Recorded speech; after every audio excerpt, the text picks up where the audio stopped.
भी इस देश की जमीन को लहू की जरूरत होगी, आपसे 2 कदम आगे इमरान खड़ा मिलेगा, ये मैं आपसे यकीन दिलाते हुए कह रहा हूं। हमसे हमारी इबादत गाहें तो मत छीनिए ना, हमारे घरों पे बुलडोजर तो मत चलाइए ना, हमारी कब्रों में तो हमें सुकून से सोने दीजिए ना।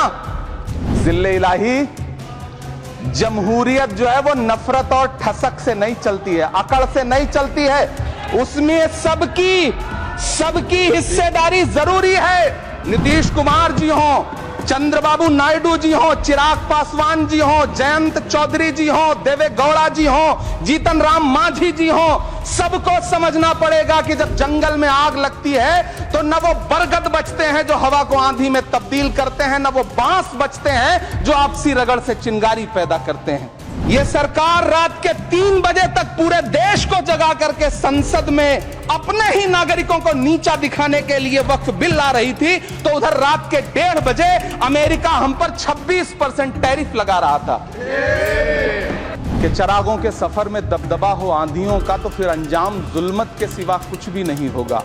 ये दुनिया नफरतों के आखिरी स्टेज पर है, इलाज इसका मोहब्बत के सिवा कुछ भी नहीं होगा। धन्यवाद सभापति महोदय। हम ही को कातिल कहेगी दुनिया, हमारा ही कत्लेआम होगा। हम ही कुएं खोदते फिरेंगे, हम ही पे पानी हराम होगा।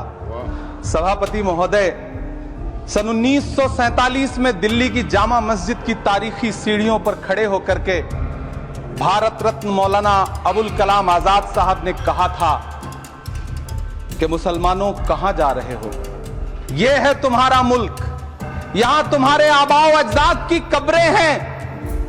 उस वक्त मौलाना आजाद की ये सदाएं सुन करके लोगों ने अपने सरों की गठरियां उतार करके रख दी थी।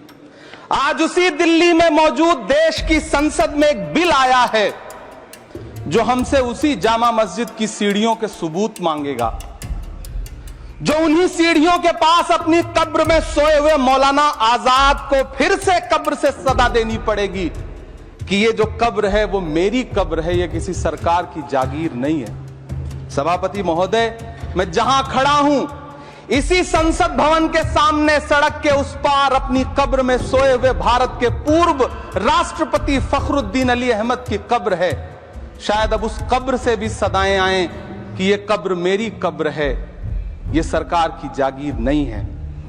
सभापति महोदय, मैं वक्फ कानूनों में किए जा रहे संविधान विरोधी बदलावों के खिलाफ बोलने के लिए खड़ा हुआ हूं। संविधान का आर्टिकल 14 हो, 29 हो, 30 हो, चीख चीख कर कहता है कि देश में सब बराबर के हकदार। आर्टिकल 26 कहता है कि सबको अपने अपने मजहबी कामों के लिए मंदिर, मस्जिद, गिरजाघर, गुरुद्वारों का निर्माण करने का हक है और उसका रखरखाव का भी हक है। लेकिन डॉक्टर बाबा साहब अंबेडकर के संविधान को हर दिन कुचलने वाली यह सरकार देश के मुसलमानों से नफरत में इतनी अंधी हो गई है कि खुलेआम देश की संसद में देश सरकार के माइनॉरिटी मिनिस्टर साहब और होम मिनिस्टर साहब झूठ बोलते हैं और देश को गुमराह करते हैं। झूठ शब्द